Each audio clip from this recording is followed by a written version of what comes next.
প্রভা বাড়িতে এসে দরজা বন্ধ করে দিয়ে শুয়ে আছে। আজ অনেক সিদ্ধান্তহীনতায় ভুগছে সে।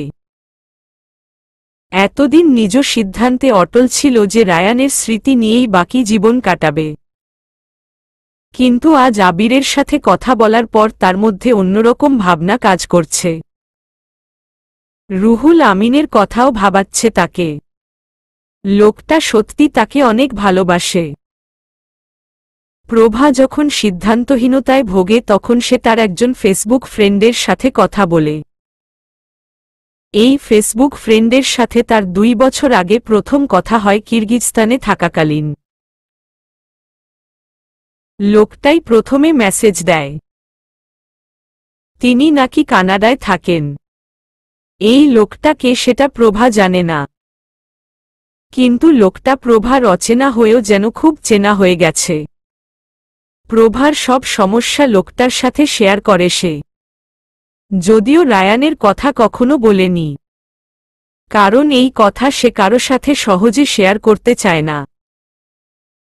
আজও লোকটাকে মেসেজ দিল, কিন্তু লোকটা এখন অফলাইনে, তাই প্রভা তার অনলাইনে আসার জন্য অপেক্ষা করল।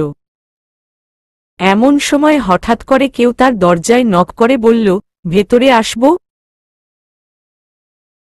প্রভা চোখ তুলে তাকিয়ে অনুরাধাকে দেখল। অতঃপর বলল, অনু তুই আয়, ভেতরে আয়। অনুরাধা ভিতরে আসল। মেয়েটা আগে অনেক চিকন ছিল, কিন্তু বিয়ের পর কেমন যেন মুটিয়ে গেছে। অনুরাধা হাঁফাতে হাঁফাতে প্রভাকে বলল, তুই কি ডিসিশন নিলি প্রভা? এ দেশেই থেকে আবির ভাইয়াকে বিয়ে করবি নাকি কানাডায় যাবি? একটু আগেও যদি তুই আমাকে প্রশ্নটা করতি তাহলে আমি নিঃসংকোচে উত্তর দিতাম যে আমি কানাডায় যাব। কিন্তু এখন পরিস্থিতি আলাদা। এখন আমি কনফিউশনে আছি। অনুরাধা বলল, আমি আবির ভাইয়ার থেকে সবই শুনেছি। আমি এখন তোকে কিছু কথা বলবো, তুই একটু চিন্তা করে দেখিস। হ্যাঁ, বল। তুই তো কলেজ লাইফে প্রথমে আবির ভাইয়াকেই পছন্দ করেছিলি, তাই না? এসব তো পুরনো কথা অনু। এখন আবার কেন নতুন করে এগুলো বলছিস? বলছি তার কারণ আছে। আচ্ছা তুই নিজেই ভেবে দেখ, আবির ভাইয়ার প্রতি কোনো ফিলিংস ছিল, কিন্তু এরপরও তুই রায়ান ভাইয়াকে ভালোবাসতে পেরেছিস। কি তাই না? তুই তো সবটাই জানিস যে আমার সাথে কি কি হয়েছিল। সব জেনেও তুই এই কথা বলবি? আবির ভাইয়ার তো আমার প্রতি কোনো ফিলিংস ছিল না। উনি আমার সাথে অনেক খারাপ আচরণ করেছিলেন, কিন্তু রায়ান সে তো আমায় ভালোবাসত, আমায় কখনো অসম্মান করেনি, সবসময় আমার কেয়ার করত ও আমায় বুঝত। ওর এসব গুণের জন্যই তো আমি ওকে ভালোবেসে ফেলেছিলাম। আর আবির ভাইয়ার প্রতি যা ছিল তা শুধুই ভালো লাগা। তাছাড়া রায়ান আমাকে যতটা ভালোবাসত ততটা ভালো আমার আর কেউ কোনোদিন বাসতে পারবে না। অনুরাধা প্রভার কাঁধে হাত রেখে বলে, এবার আমি যা বলছি সেটা মন দিয়ে শোন। তুই আসল সত্য জানিস না। ইনফ্যাক্ট আমি নিজেও জানতাম না। একদিন সৌভিক আর আবির ভাইয়ার কথোপকথন থেকেই আমি সব জানতে পারি। আবির ভাইয়াও তোকে সেই সময় ভালোবাসত, কিন্তু ও কোনোভাবে জেনে গিয়েছিল যে রায়ান তোকে ভালোবাসে, তাই নিঃস্বার্থভাবে সরে গিয়েছিল তোদের মাঝ থেকে। প্রভা বাঁকা হেসে বলে, বাহ, কি নিদারুণ নিঃস্বার্থতা দেখিয়েছেন উনি। এই জন্যই তো রায়ান আর আমার মাঝে আবার ফিরে এসেছিলেন, তাই না? প্রভা তুই বুঝিস না কেন? মানুষ তো এমনই, নিজের আবেগ কি নিয়ন্ত্রণ করা যায়? তাছাড়া সেই সময় উনি তো টিনএজার ছিলেন, আবেগটা একটু বেশিই ছিল। কিন্তু তোর প্রতি ওনার ভালোবাসাটা তো মিথ্যা না। এটা ঠিক যে রায়ান ভাইয়া তোকে ভালোবাসত, কিন্তু তার মানে তো এই না যে আর কেউ তোকে ভালোবাসতে পারবে না। তুই তো আর কাউকে সেই সুযোগই দিতে চাস না। না, চাই না আমি। তোকে একটা কথা আমি বলে দিচ্ছি, তুই অনেক বড় ভুল করেছিস। তোর অনেক আগেই মুভ অন করা উচিত ছিল। ভাগ্য কিন্তু কেউ পরিবর্তন করতে পারে না। রায়ান ভাই, তোর ভাগ্যে ছিল না তাই ও মরেছে, কিন্তু তাই বলে এই না যে তোকে আজীবন একা থাকতে হবে। তুই আবির ভাইয়াকে বিয়ে কর, উনি তোকে অনেক সুখী রাখবে। প্রভা হালকা হেসে বলে, তুই আগেও এভাবে আমাকে আবিরের দিকে ঠেলে দিয়েছিলি 12 বছর আগে। আজ আবারও তুই আগের কাজটাই করছি। তবে এখন আমি আর আগের মতো বোকা নই, তাই আমি নিজের মনের কথা শুনব। আমি সেই সময়ও তোর ভালো চাইতাম আর আজও তোর ভালো ভাই প্রভা। তাই আমি যা বলছি তোর ভালোর জন্যই বলছি। তাছাড়া এই বিয়েতে শুধু তোর একার ভালো না, রুহুল আমিন আঙ্কেল, আবির ভাইয়া, তোর বাবা মা সবার ভালো লুকিয়ে আছে এর মাঝে। তুই একটু ভেবে দেখ, তুই তোর মা বাবার একমাত্র সন্তান। তোর কথা ভেবে তো আঙ্কেল আন্টিও ডিপ্রেশনে থাকে। তাই তুই যা করবি ভেবে চিন্তেই সিদ্ধান্ত নিস। এটা বলে অনুরাধা উঠে বসে অতঃপর প্রভার হাতের মুঠো শক্ত করে ধরে বলে, এই বিয়েতে মতো দিয়ে দে। দেখবি তারপর সবকিছু ঠিক হয়ে যাবে। আস্তে আস্তে একসময় তুই রায়ান ভাইয়াকে ভুলে আবির ভাইয়ার সাথে সুখে সংসার করতে পারবি। তোর মা বাবাও সুখী হবে, রুহুল আমিন আঙ্কেলও সুখী হবে, আর রায়ান ভাইয়া সেও যেখানে আসে খুশিই হবে। তুই নিজেই ভেবে দেখ না, রায়ান ভাইয়া তো তোকে ভালোবাসত। তোকে অসুখী দেখলে কি সে সুখী হবে? তাই তোর নিজের জন্য না হোক, রায়ান ভাইয়ার কথা ভেবে হলেও বিয়েটা কর। এই বলে অনুরাধা বেরিয়ে আসে। অনুরাধা চলে আসার পর প্রভা তার বলা কথাগুলোই ভাবতে থাকে। অনুরাধা বাইরে আসার পর সৌভিক অনুরাধাকে কল করে। অনুরাধা ফোনটা রিসিভ করতেই সৌভিক বলে, কি হলো? প্রভাকে ম্যানেজ করতে পেরেছ? আমি নিজের যথাসাধ্য চেষ্টা করেছি, যতভাবে ইমোশনাল গেম খেলা যায় খেলেছি। এর থেকে বেশি কিছু করা আমার পক্ষে সম্ভব নয়। সৌভিক রাগী গলায় বলে, কি পারোটা কি তুমি? শোনো, প্রভা যদি এই বিয়েটা না করে তাহলে তোমার আমার সম্পর্কও কি শেষ? সৌভিক, একদম গলা নামিয়ে কথা বলো। তুমি তো সবটাই জানো, বর্তমানে আমার কোনো কাজ নেই, বেকার হয়ে বসে আছি। এই সময় আমার টাকার প্রয়োজন, যাতে আমি নতুন করে বিজনেস শুরু করতে পারি। আর সেই টাকা আমায় কে দেবে? আবির। কিন্তু এর বিনিময়ে ও কি বেশি কিছু চেয়েছে? না চায়নি, শুধু চেয়েছে যাতে তুমি প্রভাকে যে করেই হোক এই বিয়েতে রাজি করাও। আর অর্ধেক কাজ তো আবির নিজেই করেছে। তোমার কাজ ছিল শুধু যেভাবেই হোক ওকে কনভিন্স করা, সেটাও করতে পারবা না? তাহলে কেমন বেস্ট ফ্রেন্ড তুমি? অনুরাধা এবার পাল্টা প্রশ্ন করে, তাহলে আবিরই বা তোমার কেমন ফ্রেন্ড, যে তোমায় সাহায্য করার জন্য এমন শর্ত দেয়? মুখ সামলে কথা বলো অনু। এমনি তোমার জন্য আমার জীবন নষ্ট হয়ে গেছে। আমার পরিবার তো তোমায় এখনো মেনে নেয়নি। তোমার জন্য তো কম অশান্তি হয়নি। তার উপর যেই রূপ দেখে তোমার প্রেমে পড়েছিলাম সেই রূপও আর নেই। আর এখন যদি তুমি আমার এইটুকু কাজ করতে না পারো তাহলে তোমার সাথে সম্পর্ক রেখে কি লাভ? তুমি এই কথাটা বলতে পারলে সৌভিক? একবারও আমাদের মেয়েটার কথা ভাবলে না? আমায় এসব বলতে তুমি বাধ্য করেছ। যাই হোক, আমি আর কথা বাড়াতে চাই না, রাখছি। সৌভিক ফোনটা রেখে দিতেই অনুরাধার চোখ অশ্রুসিক্ত হয়। সময় কি মানুষকে এতটাই বদলে দেয়? ভালোবাসাটা কি এতটাই রং বদলায়? কই রায়ানের প্রতি প্রভার ভালোবাসা তো এতদিন পরেও কমেনি। বরং রায়ানের মৃত্যুর এতগুলো বছর পরেও প্রভা তাকে কতটা ভালোবাসে। তাহলে অনুরাধার সাথে এমন কেন হলো? সৌভিক কেন এতটা বদলে গেল? তাহলে কি তার ভালোবাসায় কোনো খাদ ছিল? গভীর নিস্তব্ধ রাত। প্রভা তখনও জেগে রয়েছে। তার মনে নানানো চিন্তা ঘুরপাক খাওয়ার বদৌলতে ঘুম তাকে বশ করতে পারছে না। হঠাৎ করেই তার ফোনে টুংটাং শব্দে নিস্তব্ধতা কাটল। প্রভা ঘড়িতে তাকিয়ে দেখল সময় এখন রাত 2টা। তার মানে কানাডায় এখন সকাল।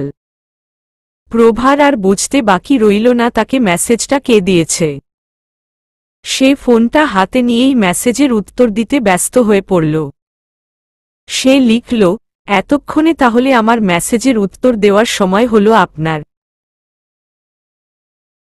কিছুক্ষণ পর মেসেজের উত্তর আসলো, আসলে ঘুমিয়েছিলাম, ঘুম থেকে উঠেই প্রথমে আপনার মেসেজেরই উত্তর দিলাম। বলুন কি সমস্যা আপনার? আমি কি শুধু সমস্যায় পড়লেই আপনাকে মেসেজ দেই? সেটা তো আমার থেকে ভালো আপনি নিজেই জানেন।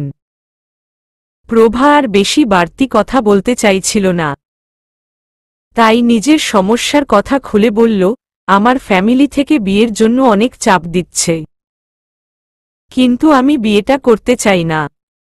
কেন? আমার বিয়ে করার কোনো ইচ্ছা নেই। কোনো ভ্যালিড রিজন তো আছেই। আমার সাথে যার বিয়ে ঠিক করা হয়েছে তাকে আমার একদম পছন্দ নয়। তাকে ঘিরে আমার অনেক বাজে অতীত রয়েছে। তাকে আমার কাছে অপরাধী মনে হয়, কিন্তু আর সবার চোখে সে আমার জন্য পারফেক্ট, তবে আমার তাকে ভরসা করতে ইচ্ছা করে না। কিন্তু বর্তমান পরিস্থিতি এমন হয়ে দাঁড়িয়েছে যে আমি অনেকটা অসহায়। আমি বুঝতে পারছি আপনি খুব কঠিন একটা সমস্যায় পড়েছেন।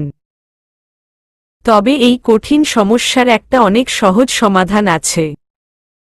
কি সমাধান? আপনি বিয়েতে রাজি হয়ে যান। এটা কি করে বলতে পারেন আপনি? সবাই কেন আমাকে এই একটা সমাধানের কথাই বলছে? বিয়ে কি সব সমস্যার সমাধান? আমি সেটা কখন বললাম? আমি তো শুধু আপনাকে বিয়েতে রাজি হতে বলেছি, বিয়েটা করতে তো আর বলিনি।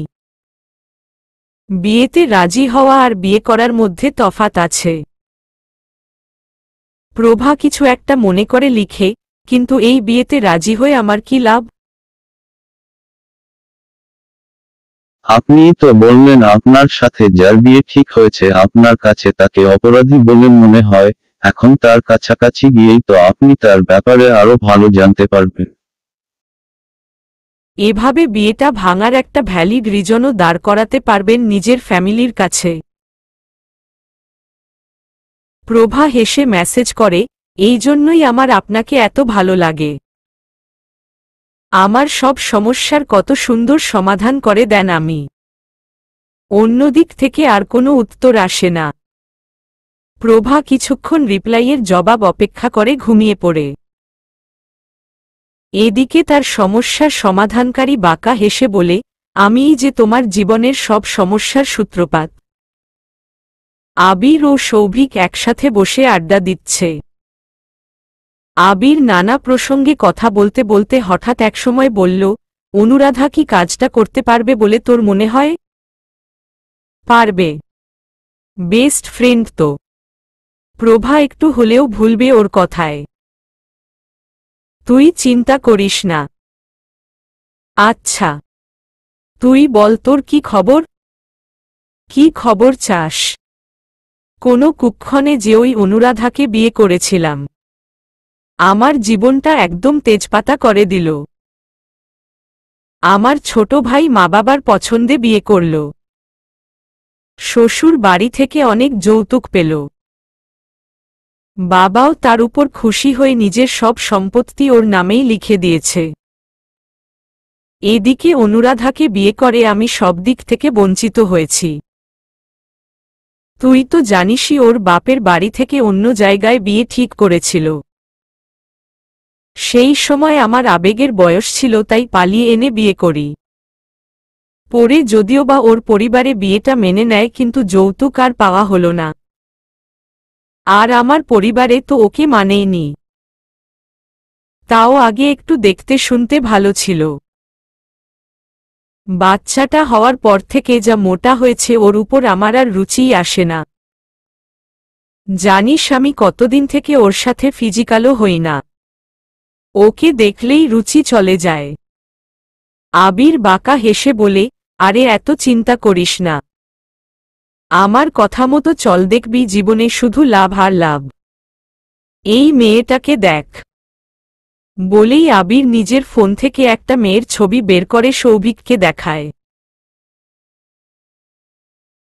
সৌভিক মেয়েটার ছবির দিকে লোলুপ দৃষ্টিতে তাকিয়ে বলে, মেয়েটা তো সেই হট। বিছানায় নিতে ইচ্ছা করছে? অবশ্যই। ইস, আমি কতদিন ধরে এমন কাউকেই খুঁজছিলাম। পেয়ে যাবি, শুধু আমার কথা শুনে চল। বল কি করতে হবে? তুই এতদিন নিজের কাজ খুব ভালোভাবেই করেছিলাম। রুহুল আমিন আঙ্কেলকে তোর জন্যই তো এই বিয়েতে আমি কনভিন্স করতে পেরেছি।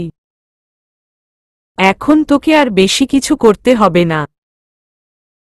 এই ওষুধটা নে, এটা রুহুল আমিন আঙ্কেলের খাবারে মিশিয়ে দিবি। এটা কিসের ওষুধ? এটা এমন একটা ওষুধ যেটা খেলে উনি আরও বেশি অসুস্থ হয়ে পড়বে। আর তখন প্রভাকে এই বিয়েতে মতো দিতেই হবে। যদি কেউ টের পেয়ে যায় তখন? না, না, আমি এসব কিছু করতে পারবো না। তুই এত ভয় পাস না।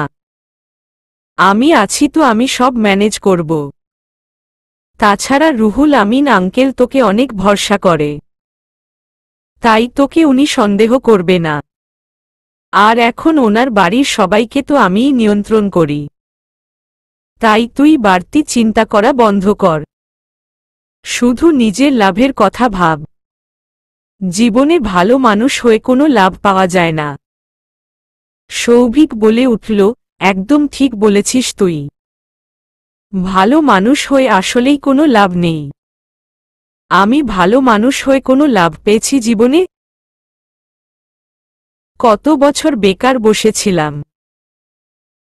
তারপর একটা চাকরি পেলাম, তো সেখানেও আমায় মিথ্যা চুরির দায় বের করে দিল। তখন থেকেই আমি বুঝেছি, এ পৃথিবীতে সুখে থাকতে হলে খারাপ পথই বেছে নিতে হবে। একদম ঠিক বুঝেছিস তুই। নিজের সুখের কথা সবার আগে চিন্তা করতে হয়। আমি তো সবসময় তাই ভেবেছি। এসব বলেই অতীতে ডুব দেয় আবির। মনে করে তার ফেলে আসা দিনগুলোর কথা। ছোটবেলায় তার মা বাবা অ্যাক্সিডেন্টে মারা যাবার পর তাকে মামার বাড়িতে থাকতে হয়েছে। মামা মামির কত খোঁটা শুনতে হয়েছে। জীবনে সুখ সে পায়নি, না পেয়েছে কারো ভালোবাসা। অন্যদিকে তারই প্রিয় বন্ধু রায়ান কত বড়লোকের ছেলে ছিল। কত সুখী ছিল তার জীবন। এটা নিয়ে আগে থেকেই আবিরের মনে রায়ানের জন্য হিংসা ছিল। পরে যখন জানতে পারে যেই প্রভাকে সে ভালোবাসে তাকে রায়ানও ভালোবাসে, তখন নিজের কথা ভেবেই সে সরে গিয়েছিল। কারণ রায়ানের সাথে থাকার জন্য সে অনেক সুবিধা পেত। রায়ান প্রায়ই তাকে ভালো রেস্টুরেন্টে নিয়ে গিয়ে খাওয়াতো, ভালো শপিং মলে নিয়ে গিয়ে নিজের টাকায় শপিং করাত। রায়ানের মামা বাড়ি থেকে তাকে পড়াশোনার জন্য তেমন টাকা দিত না। রায়ানই আবিরের পড়াশোনার খরচের অনেকাংশ বহন করত। এসবের জন্যই তো সে প্রভার থেকে মুখ ফিরিয়ে নিয়েছিল। কিন্তু একসময় ঠিকই তার মনে চাপা হিংসা ভেসে ওঠে। তাই তো সেদিন সে গিয়েছিল প্রভার কাছে। আবির আরো একটা ঘটনার কথা মনে করে। সেদিন সে ঠিকই দেখেছিল ট্রাকটা তাদের দিকে ধেয়ে আসছিল। এই জন্য সে তো নিজেই সরে আসত সেদিন। তবে রায়ানই তাকে ঠেলে ফেলে দেয়। আবির চাইলেই আরও আগে রায়ানকে সতর্ক করতে পারত, কিন্তু সে সেটা করেনি। আবিরের মনে সেই সময় একটাই চিন্তা ঘুরছিল, রায়ান মরলেই সে প্রভাকে পাবে। কারণ সেও জানত প্রভা তাকে নয়, রায়ানকে ভালোবাসে। এই জন্যই তো সেদিন সে রায়ানের মৃত্যু কামনা করেছিল। পরবর্তীতে তার চাওয়াই পূরণ হয়। এরপর সে যা করেছিল সবই নাটক। রায়ানের মৃত্যুতে সে বিন্দুমাত্র কষ্ট পায়নি, বরং খুশি হয়েছিল। তবুও নিজের স্বার্থের জন্যই নাটক করে, যার দরুন এই নাটক দিয়েই সে রুহুল আমিনের মন জয় করে রায়ানের জায়গা নিতে পেরেছে। এসবের জন্য সে নিজের উপর গর্বিত। প্রভা নিজের কেবিনে বসে রোগী দেখছিল। এমন সময় হঠাৎ করে আবির হন্তদন্ত করে এসে তার কেবিনে প্রবেশ করল। আবিরকে দেখে প্রভা ভরকে গেল। শুধালো, আপনি হঠাৎ এখানে? আপনাকে তো আমি বলেছিলাম যে আমি ভেবে চিন্তে নিজের সব সিদ্ধান্ত আপনাকে জানাব। আপনার কি একটুও তোর সইছে না? আবির হাঁফাতে হাঁফাতে বলল, তুমি আমায় ভুল বুঝছ প্রভা। আমি এমনি এমনি এখানে আসিনি। রুহুল আমিন আঙ্কেল অনেক অসুস্থ। ওনার অবস্থা বেশি ভালো না। ওনাকে এই হাসপাতালেই ভর্তি করা হয়েছে। উনি তোমাকে দেখতে চাইছেন। প্লিজ তাড়াতাড়ি চলে আসো। রুহুল আমিনের অসুস্থতার কথা শুনে অস্থির হয়ে উঠল প্রভার মন। সে তড়িৎ উঠে দাঁড়িয়ে বলল, কি হয়েছে আঙ্কেলের? হঠাৎ করেই ওনার শ্বাসকষ্ট শুরু হয়েছে। অবস্থা বেগতিক দেখেই ওনাকে হসপিটালে নিয়ে এসেছি। প্রভা আর এক মুহূর্ত সময় নষ্ট করল না। আবিরকে বলল, চলুন, আমি এক্ষুনি যাচ্ছি। আবির আর প্রভা একসাথে রুহুল আমিনের কেবিনের বাইরে এসে উপস্থিত হল। আবির প্রভাকে বলল, আমি তো পেশেন্টের বাড়ির লোক, তাই আমাকে এখন ওরা যেতে দিচ্ছে না ভেতরে।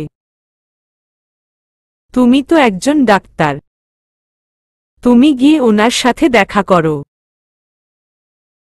প্রভা তাই করল।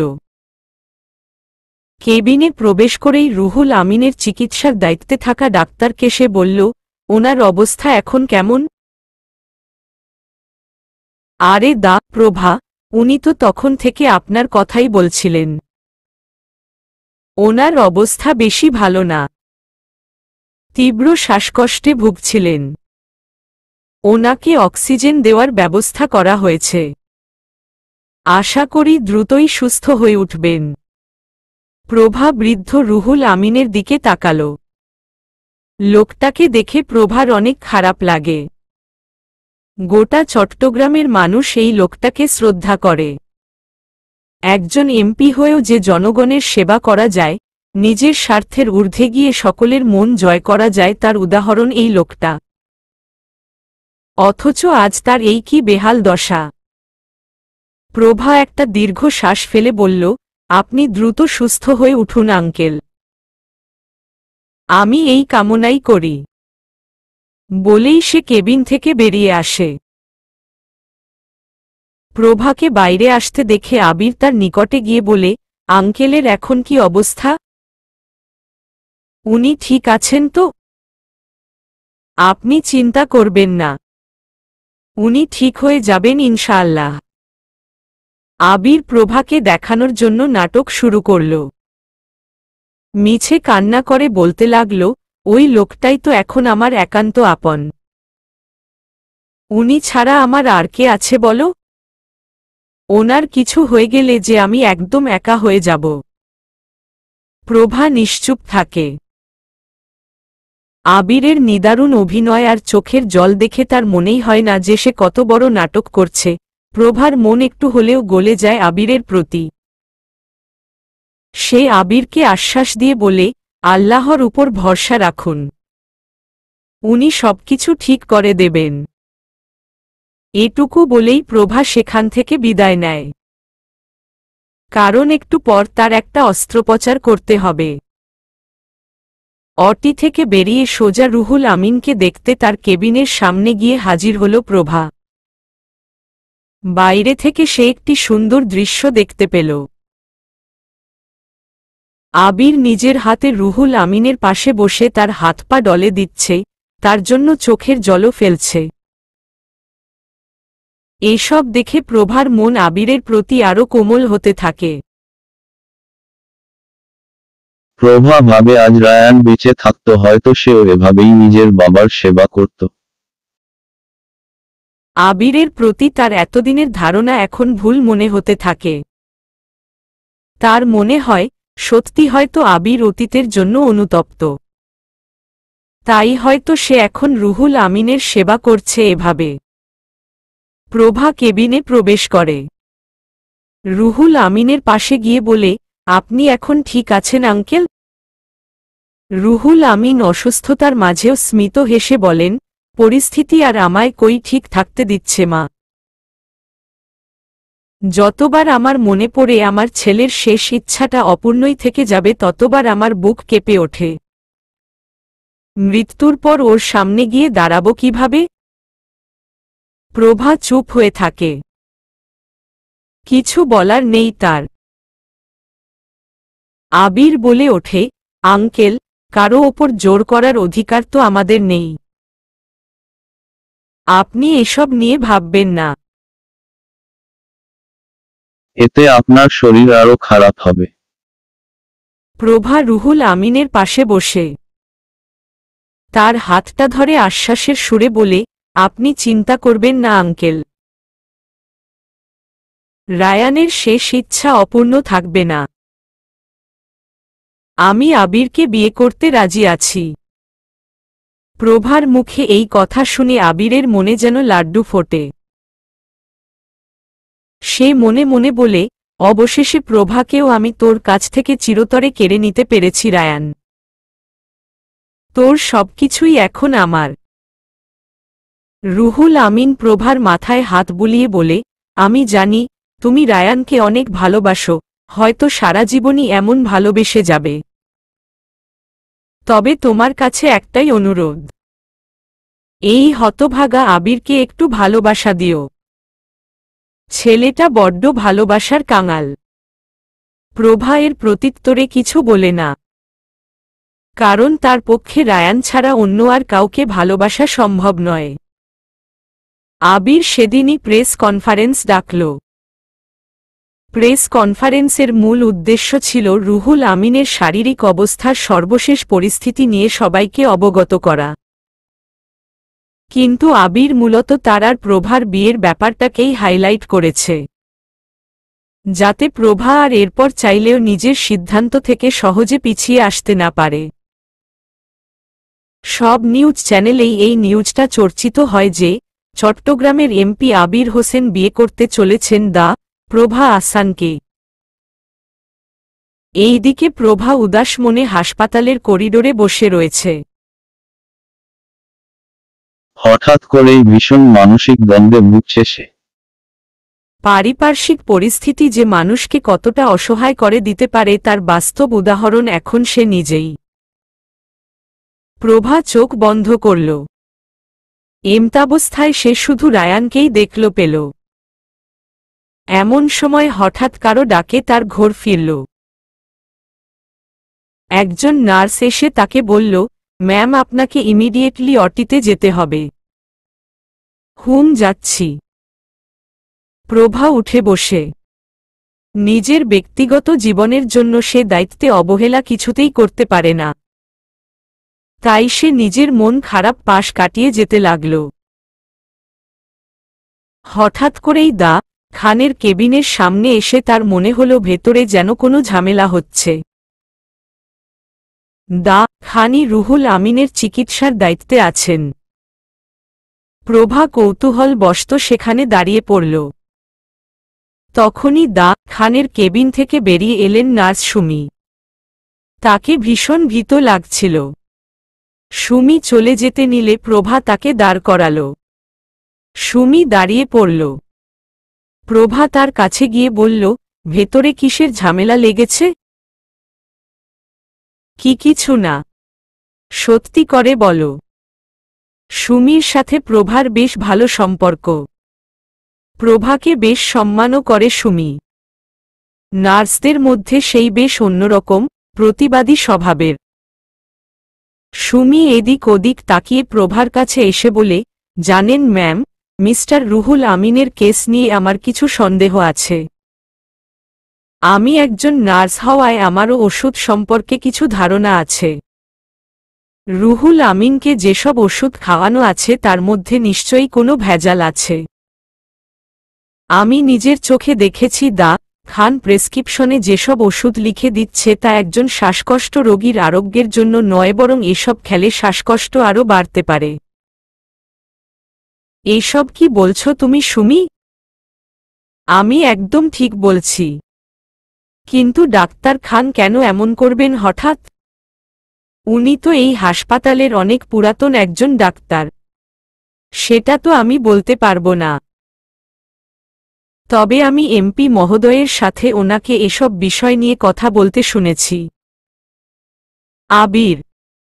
সুমি বলে, আমি একজন সাধারণ নার্স। এত বড় মানুষদের সাথে লড়তে পারবো না।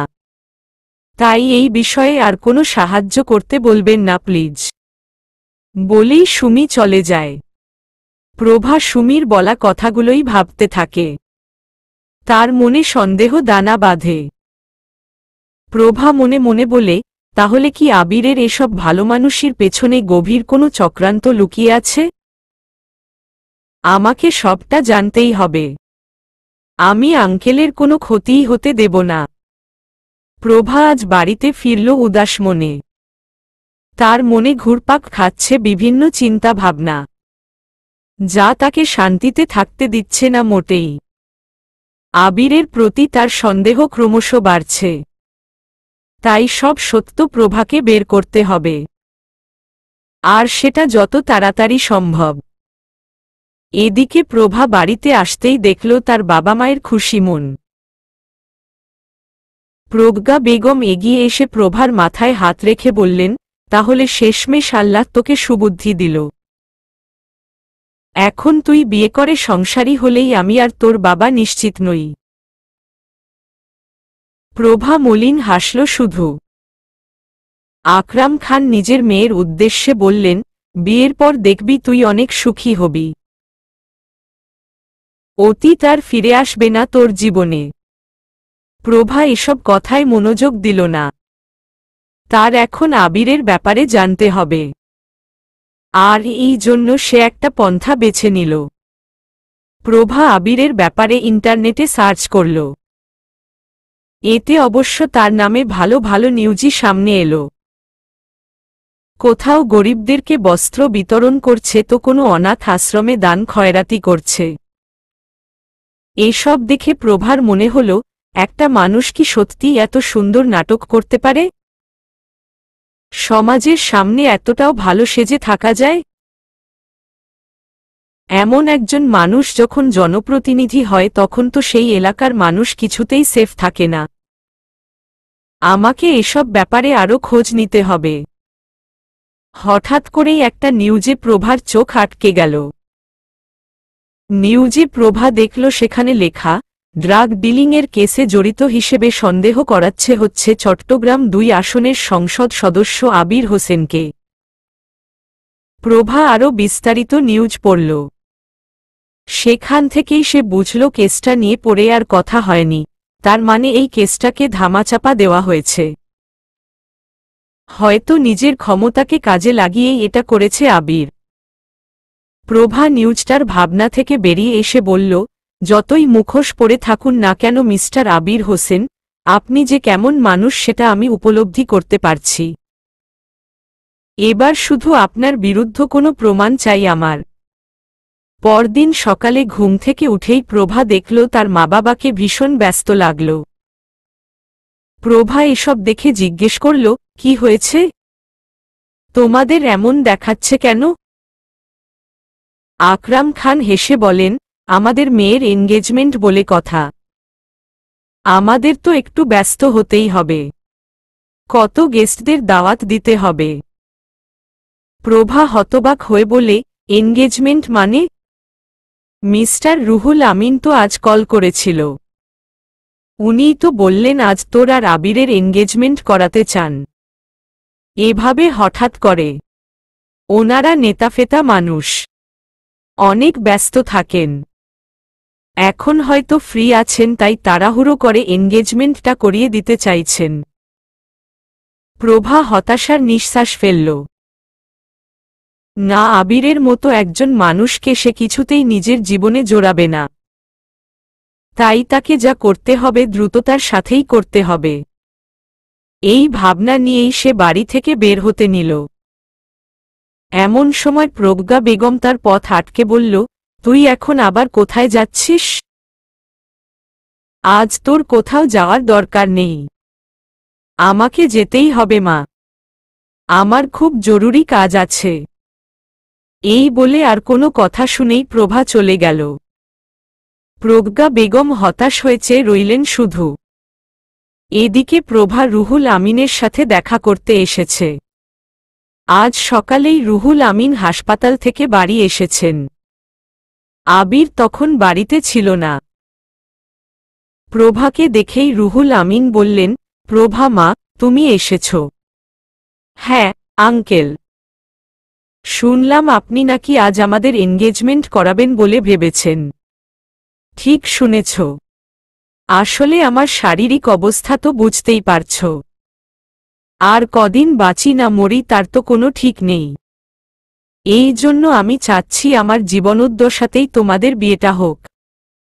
এখন আপাতত এনগেজমেন্টটা করাই, এরপর সঠিক সময়ে বিয়ের ব্যবস্থাও করাবো খুব শীঘ্রই। মিস্টার আবির কি বাড়িতে আছেন? না, ও কিছু জরুরি কাজে বাইরে গেছে। প্রভা মনে মনে বলে, এটাই সঠিক সুযোগ। আমাকে এই সুযোগটাকেই কাজে লাগাতে হবে। প্রভা রুহুল আমিনকে বলে, আঙ্কেল আপনার শ্বাসকষ্টের ওষুধটা একটু দেখতে পারি? রুহুল আমিন প্রভাকে ইশারা করে দেখালো। প্রভা ওষুধটা হাতে নিয়ে দেখল, আর বিড়বিড় করে বলল, ওষুধটা তো ঠিকই আছে। তাহলে আমায় এই ওষুধ পরীক্ষা করে দেখাতে হবে যে এখানে কোনো ক্ষতিকর কিছু মেশানো আছে কিনা। প্রভা ওষুধের কিছু অংশ সুকৌশলে নিজের সাথে একটা বোতলে ভরে নেয়। অতঃপর রুহুল আমিনকে বলে, আঙ্কেল, আপনি নিজের খেয়াল রাখবেন। আমি আসছি। আজ তো আবার দেখা হবেই।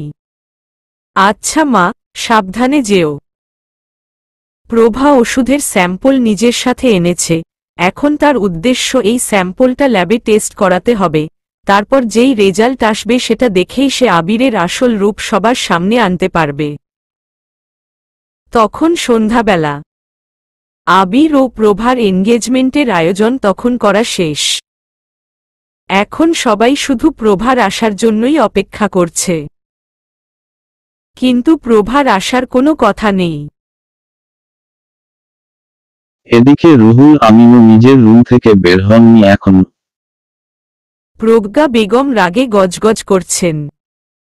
নিজের স্বামীকে তিনি বলছেন, দেখো তোমার মেয়ের কাণ্ড। এদিকে সকল গেস্ট এসে উপস্থিত হয়েছে আর ওনার কোনো পাত্তাই নেই। আকরাম খান বলেন, তুমি কোনো চিন্তা করো না তো, ওর সময় হলে ও ঠিকই চলে আসবে।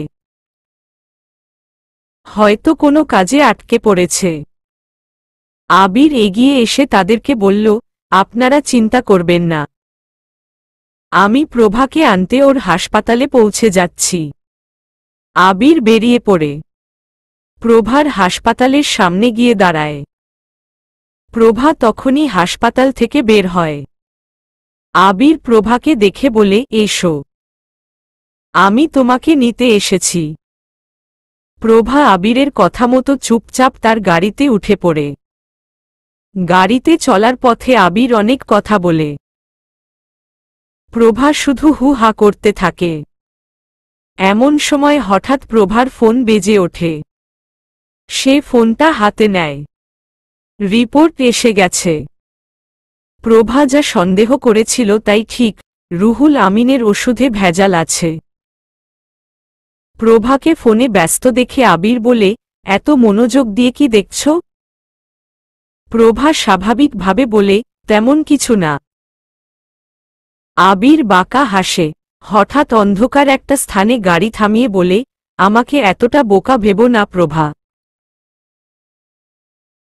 তুমি হয়তো জানো না রুহুল আমিনের রুমে আমি সিসিটিভি লাগিয়ে রেখেছি। তাই ওনার রুমে কখন কি হচ্ছে তার সবকিছুই আমি চাক্ষুষ দেখতে পাই। প্রভা বুঝতে পারল সে যে রুহুল আমিনের রুম থেকে ওষুধের স্যাম্পল টেস্ট করার জন্য নিয়েছে সেটা আবির বুঝতে পেরেছে। তাই সে আর ভনিতা না করেই বলে, আপনি এত বড় বেঈমান কি করে হতে পারলেন আবির ভাইয়া? যে মানুষটা আপনাকে নিজের ছেলের মতো দেখল আপনি তারই ক্ষতি করতে চাইছেন। আপনার মধ্যে কি একটুও মনুষ্যত্ব নেই? না, নেই আমার মধ্যে কোনো মনুষ্যত্ব। আমি যে কতটা অমানুষ হতে পারি সেই সম্পর্কে তোর কোনো ধারণা নেই। যদি নিজের ভালো চাস তো আমার কথা মেনে নে। সব কথা গোপন রেখে আমায় বিয়ে করে নে। আমি তোকে অনেক সুখী রাখব, একদম রাজরানী করে রাখব। আপনার মতো একজন খারাপ মানুষকে বিয়ে করার কোনো প্রশ্নই ওঠে না। আমি মরে গেলেও আপনাকে বিয়ে করব না। বুঝতে পেরেছি তুই ভালো কথায় মানবি না। এবার দেখ তোর আমি কি হাল করি। বলেই আবির প্রভাকে টেনে গাড়ি থেকে নামাল। তারপর পাশেই একটি পরিত্যক্ত বাড়িতে নিয়ে গেল প্রভাকে। তাকে মেঝেতে ফেলে বলল, ভালো কথার মানুষ তুই না। রাজরানী হতে যখন চাস না তখন আর কি। আজ এখানেই তোকে ভোগ করে মেরে ফেলে রেখে চলে যাব। কেউ টেরও পাবে না। বলেই আবির প্রভার শাড়ির আঁচল ধরে টানতে থাকে। প্রভা নিজের সর্বশক্তি দিয়ে নিজেকে বাঁচানোর চেষ্টা করতে থাকে, সাথে চিৎকার করে সাহায্যের জন্য। আবির বলে, এখানে কেউ তোকে বাঁচাতে আসবে না। আজ আমি এখানেই তোকে মেয়ে এবং রে পুঁতে রাখব। বলেই প্রভার শাড়ি টেনে খুলে আবির। প্রভার পরনে তখন শুধু পেডিকোট আর ব্লাউজ। সে নিজের সম্ভ্রম বাঁচানোর চেষ্টা চালিয়ে যায়। শাড়িটা কোনোরকমে তুলে নিজেকে আবৃত করার চেষ্টা। আবির প্রভার উপর ঝাঁপিয়ে পড়তে যাবে ঠিক সেই সময় কেউ এসে পিছন থেকে আবিরের মাথায় রড দিয়ে আঘাত করে। আবির মাথায় হাত দিয়ে পিছনে ফিরে তাকায়। সে দেখতে পায় হুডি পরা এক ব্যক্তিকে, মাস্ক পরে থাকায় যার চেহারা সে দেখতে পায় না। আবির বলে ওঠে, কে তুই? কিন্তু সে কোনো উত্তর না দিয়ে আবিরের মাথায় আরও একটা বাড়ি মারে। আবির মাটিতে পড়ে যায়। এই সুযোগে প্রভা উঠে দাঁড়ায়। কোনোরকমে শাড়িটা নিজের গায়ে জড়িয়ে নিয়ে সে দৌড় দেয়। হুডি পরা লোকটিও তার পিছনে যায়। আর আবির অজ্ঞান হয়ে পড়ে থাকে। বাইরে এসে লোকটি প্রভাকে একটি গাড়ি দেখিয়ে সেখানে উঠতে বলে। কিন্তু প্রভা লোকটিকে বিশ্বাস করতে পারছিল না, তাই ঠাই দাঁড়িয়ে থাকে। এরপর লোকটি নিজের মুখ থেকে মাস্ক সরাতেই হতবাক হয়ে যায় প্রভা। কারণ সে আর কেউ নয়, সৌভিক। সৌভিককে দেখে প্রভা বলে, দাদা আপনি? সৌভিক বলে, হ্যাঁ আমি। এখন আর সময় নষ্ট করো না, যত তাড়াতাড়ি সম্ভব গাড়িতে উঠে বসো। আবির যে কোনো সময় আবার চলে আসবে। আমি যেতে যেতে তোমায় সব বলছি। সৌভিকের কথা মতো প্রভা গাড়িতে উঠে বসে। অতঃপর সৌভিকও গাড়িতে উঠে বসে এবং ড্রাইভারকে গাড়ি স্টার্ট করতে বলে। প্রভা সৌভিকের উদ্দেশ্যে বলে, দাদা আপনি এখানে কি করে এলেন? আপনি কি জানতেন আবির এমন কিছু করতে পারে? সৌভিক বলে, হ্যাঁ, এই কদিনে আমি আবিরকে খুব ভালোই চিনেছি। তাই ও কি করতে পারে সেই ব্যাপারে আমার ঠিকই ধারণা আছে। আপনি তো সবসময় আবিরের সাথেই থাকেন। ওর ব্যাপারে যদি আপনি আগেই সব জেনে গেছিলেন তাহলে কোনো পদক্ষেপ নেননি কেন? সৌভিক অসহায় কণ্ঠে বলে, তুমি আবিরের ব্যাপারে কিছু জানো না জন্য এমন বলছো। আবিরের যে কত ক্ষমতা সেটা আমি জানি। ও যে কত অপরাধ করেছে নিজের ক্ষমতার অপব্যবহার করে সেটা তুমি জানো না। আমি কিছুদিন আগেই ব্যাপারটা জেনেছি। ওনার সব অপরাধের প্রমাণ আমি বের করবই। উনি যে আঙ্কেলকে ভুল ওষুধ খাইয়েছেন সেটা আমি জানি। আর এর প্রমাণও আমার কাছে আছে। সৌভিক বলে, এসব প্রমাণে কোনো লাভ হবে না প্রভা। তুমি ব্যাপারটা বুঝছ না। আবির চাইলে সব প্রমাণ বদলে দিতে পারে। আর বর্তমানের আইন সম্পর্কে তো তুমি জানোই। সবই টাকা দিয়ে কেনা যায়। তাহলে আপনি কি বলতে চাইছেন? ওনার সব অপরাধের ব্যাপারে জেনেও আমরা চুপ থাকব? আজ উনি আমার সাথে যেটা করতে চেয়েছিলেন তারপর আমি কিছুতেই চুপ থাকব না। ওনাকে যজ্ঞ শাস্তি দেবই। সৌভিক প্রভাকে অনুরোধের সুরে বলে, এতটা অধৈর্য হয় না বোন। আবিরের পেছনে যে কতজন আছে তুমি জানো না। সব নামিদামি নেতা মন্ত্রীদের সাথে ওর ওঠা বসা।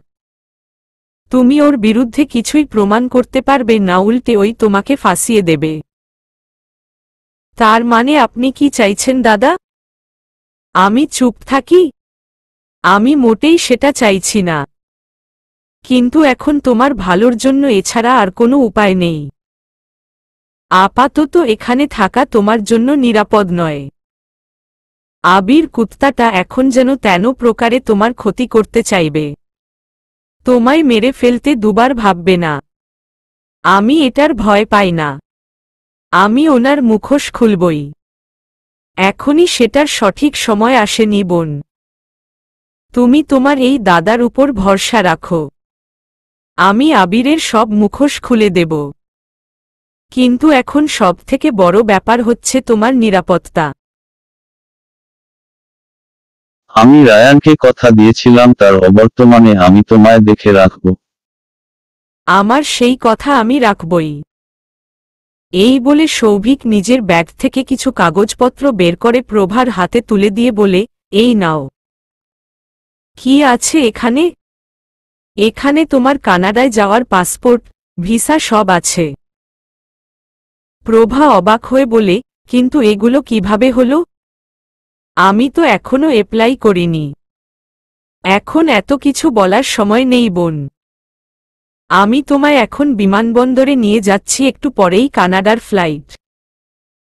তুমি যেই হাসপাতালে জবের জন্য অ্যাপ্লাই করেছিলে সেখানেই তুমি এখন ডক্টর হিসেবে জয়েন করতে পারবে, আর এখন তোমার নিরাপত্তার জন্য তোমায় কানাডায় যেতেই হবে। আর বাকি কথা তুমি কানাডায় গেলেই জানতে পারবে। অনেক কিছুই তোমার অজানা। প্রভা অবাক হল ভীষণ। কি তার অজানার মধ্যে রয়ে গেছে? বিমানবন্দরের কাছাকাছি পৌঁছে গাড়ি থেকে নামল প্রভা ও সৌভিক। সৌভিক প্রভাকে বলল, সাবধানে যেও। এমন সময় অনুরাধা সামনে থেকে চলে এলো। সে বিমানবন্দরেই প্রভার জন্য অপেক্ষা করছিল। প্রভাকে দেখেই তাকে জড়িয়ে ধরে সে। দুই বান্ধবী একে অপরকে জড়িয়ে ধরে আবেগপ্রবণ হয়ে কান্না শুরু করে দেয়। অনুরাধা প্রভাকে বলে, সাবধানে যাস তুই। ওখানে গিয়ে নিজের খেয়াল রাখিস। এদিকটা আমি সামলে নেব। মা বাবাকে একটু দেখে রাখিস সোনু। তুই এসব নিয়ে ভাবিস না। তোর অবর্তমানে আঙ্কেল আন্টির দায়িত্ব আমার। সৌভিক তাড়া দিয়ে বলল, তোমরা আর সময় নষ্ট করো না। এই দেশে থাকাটা এখন প্রভার জন্য নিরাপদ নয়। ওই আবির নিশ্চয়ই এতক্ষণে জ্ঞান ফিরে পেয়েছে এবং চারিদিকে নিজের লোক পাঠিয়ে দিয়েছে প্রভাকে খোঁজার জন্য। তাই প্রভা তুমি যত দ্রুত সম্ভব এখান থেকে যাও।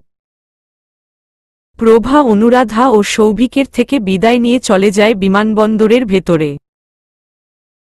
সে চলে যাবার পর সৌভিক অনুরাধার সামনে এসে বলে, এখনো কি আমার উপর রাগ করে আছো? অনুরাধা নিজের চোখের জল মুছে বলে, না, আমি কেন রাগ করে থাকব? তুমি আমাকে সবটা বলতে পারতে তো। তাহলে আমার এত কষ্ট হতো না। কিভাবে বলতাম বলো? ও তো আমায় এসব বলতে মানা করেছিল। ওর নির্দেশেই তো আমি এতদিন সবকিছু করছিলাম। আবিরের বিশ্বস্ত হওয়ার জন্যই তোমাদের সাথে এত খারাপ ব্যবহার করতে হয়েছে। অনুরাধা সৌভিককে জড়িয়ে ধরে বলে, যদিও তুমি কোনোদিন আমায় এসব ব্যাপারে আমায় বলনি, তবুও জান আমি তোমার এই বদলে যাওয়ার রূপ কখনোই সহজে মানিনি। সব সময়ই আমার মনে হতো তুমি এতটা বদলে যেতে পারো না। হয়তো কোনো বিশেষ উদ্দেশ্যেই এমন কাজ করছো। অবশেষে আমার ভাবনাটাই মিলল। সৌভিক প্রভার কপালে একটু চুমু খেয়ে বলে, আমার উপর এই ভরসাটা রাখার জন্য ধন্যবাদ। না হলে তো আমি ভেবেছিলাম এই খারাপ হওয়ার অভিনয় করার চক্করে আমি না আবার আমার বউকে হারিয়ে ফেলি। আমি যখন তোমার হাত ধরে বেরিয়ে এসেছিলাম তখনই শপথ করেছিলাম যে মৃত্যুর আগে অবধি আমি এই হাত ছাড়ব না। তুমি যদি সত্যি বাদলেও যেতে তবুও আমি তোমায় ছেড়ে যেতাম না সৌভিক। সৌভিক শক্ত করে অনুরাধাকে জড়িয়ে ধরে বলে, এই সুযোগ তুমি কখনো পাবেও না। আমি তোমায় নিজের থেকে দূরে কোথাও যেতে দেব না। তুমি আমার ছিলে, আমার আছো আর সবসময় আমারই থাকবে। সৌভিক ও অনুরাধা খুব খুশি আজ। আজ আবার অনেকদিন পর তারা এত সুন্দর মুহূর্ত উপভোগ করছে। দীর্ঘ কয়েক ঘণ্টা বিমান ভ্রমণ করার পর অবশেষে কানাডার মাটিতে পা রাখল প্রভা। এই প্রথমবার উত্তর আমেরিকা মহাদেশের এই দেশটিতে এলো সে। মনে অনেক সংশয় প্রশ্ন নিয়েই দেশটিতে এলো সে। প্রভা প্লেন থেকে নেমেই তাকালো চারিদিকে। যেদিকে চোখ যায় সাদা চামড়ার মানুষদের ভিড়। প্রভা মূলত এসেছে কানাডার রাজধানী অটোয়াতে। অটোয়ার ইন্টারন্যাশনাল বিমানবন্দরে ল্যান্ড করেছে সে। অটোয়া শহরটি কানাডার অন্টারিও প্রদেশের দক্ষিণ পূর্ব অংশে কুইবেক প্রদেশের সাথে সীমানাতে, গাতিনো নদী, রিদো নদী ও অটোয়া নদী তিনটির সঙ্গমস্থলে অবস্থিত। অটোয়া নদী অন্টারিও ও কেবেক প্রদেশের মধ্যে প্রাকৃতিক সীমান্ত গঠন করেছে। শহর থেকে অটোয়া নদীর অপর পারে কেবেক প্রদেশ অবস্থিত। জনসংখ্যার বিচারে অটোয়া দেশটির চতুর্থ বৃহত্তম মহানগর এবং অন্টারিও প্রদেশের দ্বিতীয় বৃহত্তম শহর। মহানগর এলাকাসহ এর লোকসংখ্যা প্রায় 12 লক্ষ। বিমানবন্দর থেকে নেমেই প্রভা সৌভিকের দেওয়া চিঠিটা খোলে। এখানেই তাকে কোথায় যেতে হবে সেই ঠিকানা দেওয়া আছে। সৌভিক আসার সময় প্রভাকে এদেশের মুদ্রাও দিয়ে দিয়েছে যাতে এখানে চলতে ফিরতে কোনো অসুবিধাও না হয়। এসবের কারণেই প্রভার ধারণা তার এখানে আসা নিয়ে অনেক আগে থেকেই পরিকল্পনা করেছে সৌভিক। কিন্তু সে তো একা এসব করেনি। নিশ্চয়ই কেউ সৌভিককে সহায়তা করেছে এবং সে কানাডারই কেউ। কিন্তু লোকটা কে? প্রভাকে এখন তাকে খুঁজে বের করতেই হবে। প্রভা বিমানবন্দরের বাইরে এসে ট্যাক্সির জন্য ওয়েট করে। কানাডায় মূলর ট্যাক্সি প্রধান যান হিসেবে ব্যবহৃত হয়। যদিও বা এখানকার রাস্তায় প্রাইভেট গাড়ি বেশি দেখা যায়, তবে বাংলাদেশের মতো রিকশার চল সেখানে নেই। প্রভা একজন ট্যাক্সি চালকের সাথে কথা বলতে যায়। কিন্তু তার পূর্বেই অন্য একজন ট্যাক্সি চালক তার সামনে এসে বলে, বনজো। এরপর আরও কিছু বলে যা প্রভার বোধগম্য নয়। প্রভা বুঝতে পারে লোকটি ফ্রেঞ্চ ভাষায় কথা বলছে। কিরগিজস্তানে থাকাকালীন একজন ফ্রেঞ্চ ফ্রেন্ড ছিল প্রভার।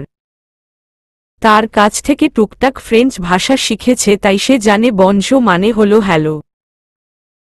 তবে সবসময় তার সাথে ইংরেজিতে কথা বলায় ফ্রেঞ্চ ভাষা তেমন বোঝে না প্রভা। এদিকে অটোয়া কানাডার বৃহত্তম ফরাসি ভাষাভাষী শহরগুলির একটি। এখানকার অর্ধেকেরও বেশি অধিবাসী ফরাসি ভাষাতে কথা বলেন। অটোয়া শহরে বেশ কিছু শিক্ষা ও সাংস্কৃতিক প্রতিষ্ঠান অবস্থিত। এদের মধ্যে জাতীয় শিল্পকলা কেন্দ্র ও কানাডার জাতীয় চিত্রশালা উল্লেখযোগ্য। প্রভা লোকটিকে বলে যে সে ফ্রেঞ্চ বুঝতে পারে না, তখন লোকটি প্রভাকে ইংরেজিতে বলে তার সাথে যেতে। হাসপাতাল থেকেই নাকি তাকে পাঠানো হয়েছে। প্রভা হতবাক হয়ে যায়। সে যে আজ এখানে আসবে সেটা হাসপাতালের লোক কিভাবে জানল? তাহলে কি প্রভার আড়ালে অনেক কিছুই ঘটেছে? প্রভা আর ভাবল না কিছু। চুপচাপ ট্যাক্সির মধ্যে উঠে পড়ল সে। এরপর অপেক্ষা করতে লাগল গন্তব্যস্থলে পৌঁছানোর জন্য। সেখানে গিয়েই হয়তো সে এই ব্যাপারে জানতে পারবে। রাস্তায় যেতে যেতে প্রভার চোখে পড়ে অসংখ্য ম্যাপল ট্রি। অবশ্য কানাডায় ম্যাপল ট্রি থাকা অস্বাভাবিক নয়। কানাডাকে তো ম্যাপল পাতার দেশই বলে। প্রভা কিছু সময় জার্নি করল। অতঃপর পৌঁছে গেল অটোয়া ম্যানুয়ালিন হসপিটালের সামনে। এই হসপিটাল শহরের অন্যতম প্রসিদ্ধ হসপিটাল। এখানেই কাজের সুযোগ পেয়েছে সে। প্রভা গাড়ি থেকে নামল। এমন সময় একজন লোক এগিয়ে এসে প্রভাকে স্বাগতম জানাল।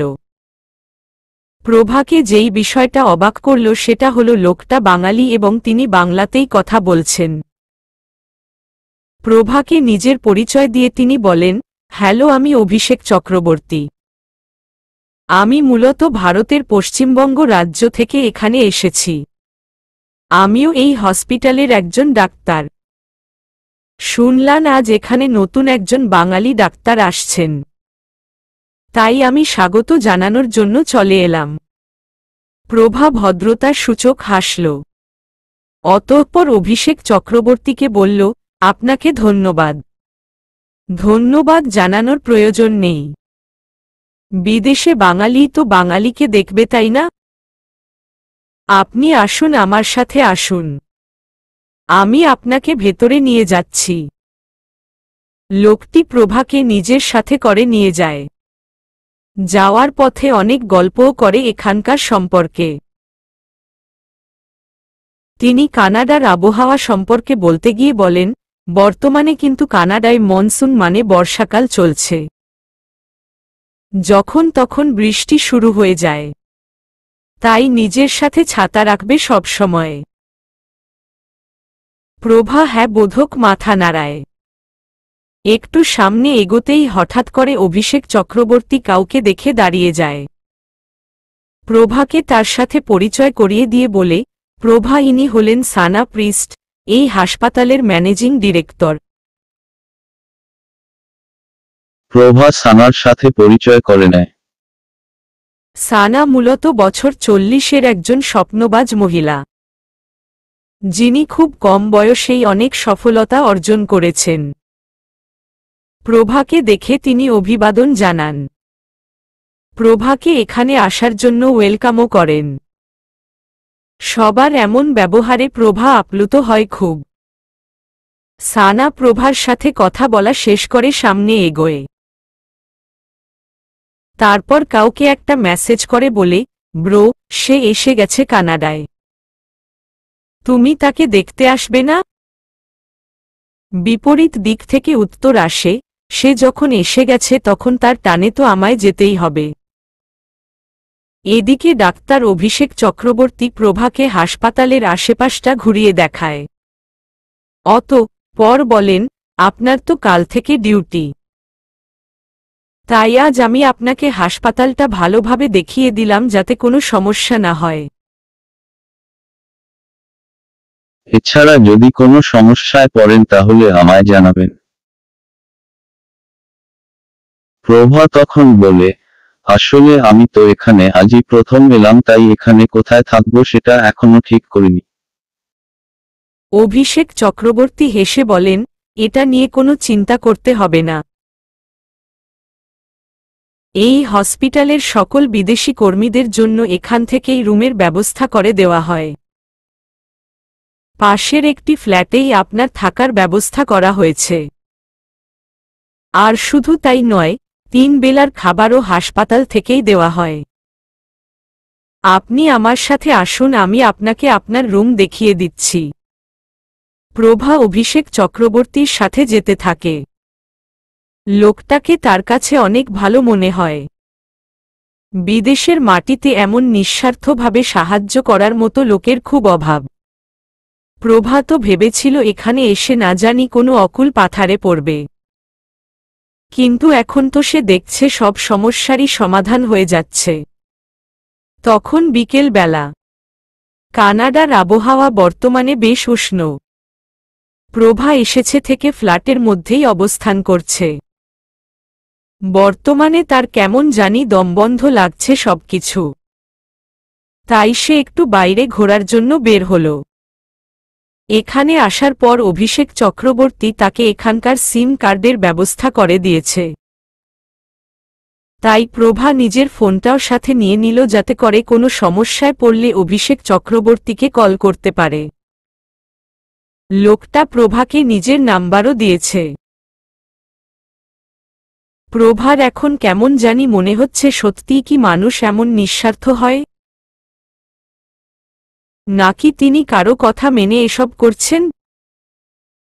এই প্রসঙ্গে সৌভিকের বলা কথাগুলো প্রভার মনে পড়ে যায়।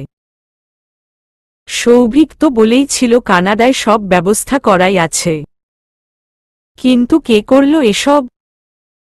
এই ভাবনা নিয়েই প্রভা বাড়ি থেকে বের হল। পর রাস্তায় বেরিয়ে উদ্দেশ্যহীনভাবে হাঁটতে লাগল।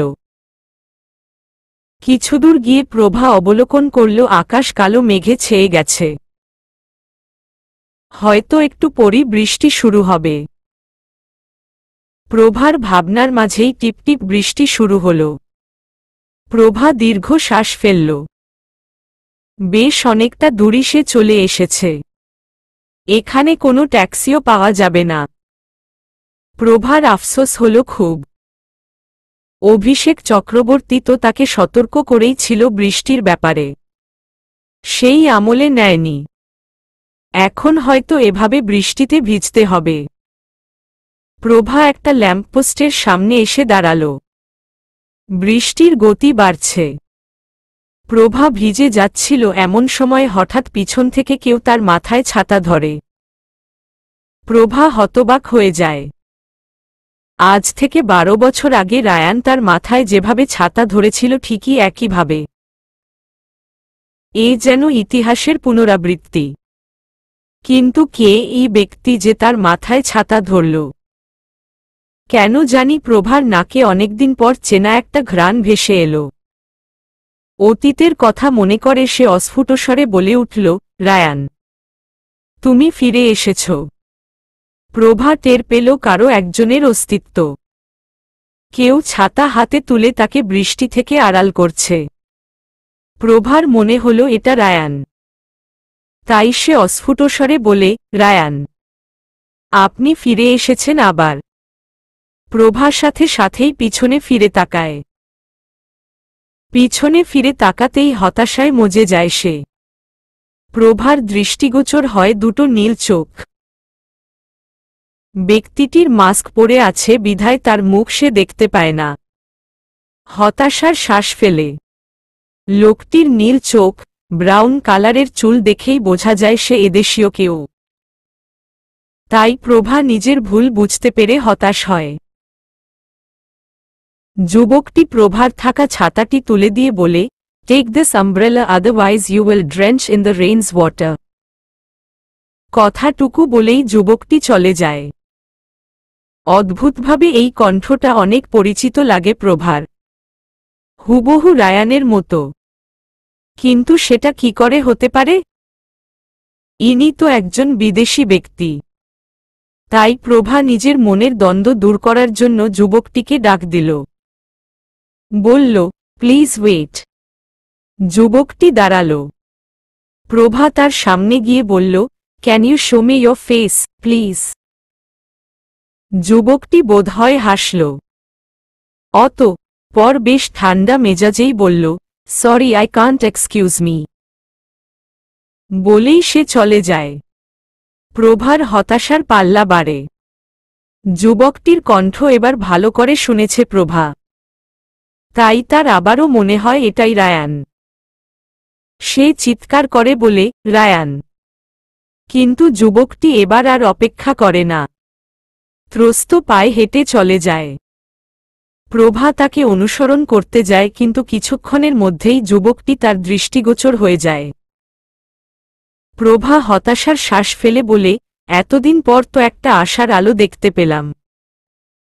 সেটাও কি নিভে গেল? প্রভার হঠাৎ করেই মনে হলো এটা কি সত্যিই রায়ান ছিল? যদি রায়ান হতো তাহলে তার সাথে কথা বলল না কেন? তাহলে কি এটা অন্য কেউ?